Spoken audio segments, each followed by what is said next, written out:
If you're planning a trip to Nassau, Bahamas and looking for ways to spend your time there, then you're in the right place.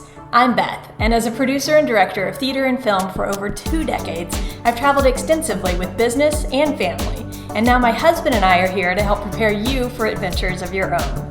Recently, we spent 1 day in Nassau, Bahamas on an Eastern Caribbean cruise, and we'd like you to tag along.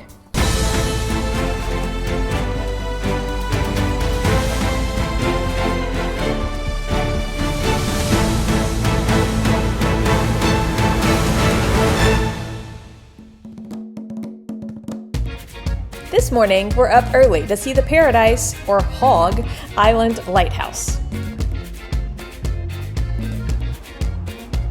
And watch the sunrise over Atlantis. It's another short day at shore.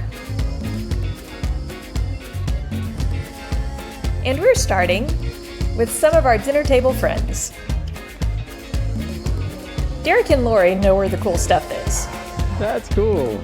So, in lieu of an excursion, we're exploring with them today. Wow, that is so hidden. The Queen's Staircase was carved from limestone by slaves in the 1790s and named for Queen Victoria, who ended slavery here in the 1830s. It's a direct route from the city center up to Fort Fincastle. Be careful who you let take your picture. You might get more than you asked for. There are 66 steps in all. And they're pretty steep. So we're taking it slow. Here's what's immediately at the top. But we're told there's more. We have to walk through this neighborhood and be willing to go off-road. Just had to go through the jungle to get here. We would not have found this on our own. At 126 feet, this water tower being renovated is the highest point in Nassau. They really are great guides. The cannons here were placed to help fight off pirates. Fort Fincastle was built in the shape of a paddle steamer and has views of the town and harbor. Definitely worth the short hike to get here. Walking Nassau's main strip, I'm finding myself getting lots of compliments.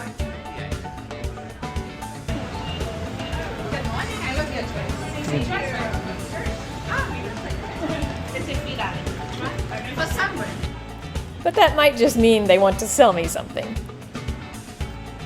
You may have heard of the straw market on Bay Street. They've been selling handmade crafts in this area.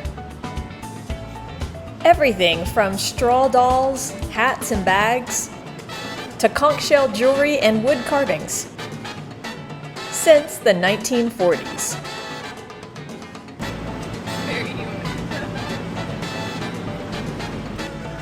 Further inland, they have more mainstream jewelry. I have to take a look. Now we're making our way back to the waterfront. If we had more time, it'd be fun to hang out here. But I just need to make a quick pit stop.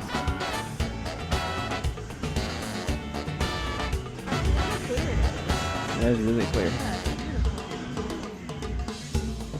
You can see the lighthouse from here. And there are several public beaches nearby, all known for their white sand and turquoise water. This is Junkanoo Beach.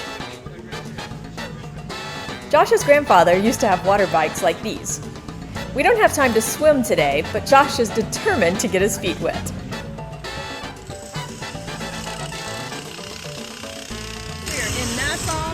Going to McDonald's. At least once on our trips, we like to see how McDonald's does things in other countries. I like the second story. And we're still loving it too. This is a Jitney. and it's the best way to see the most of the island. These colorful minibuses are on the rugged side. In fact, they don't have AC, but this is how the locals get around town.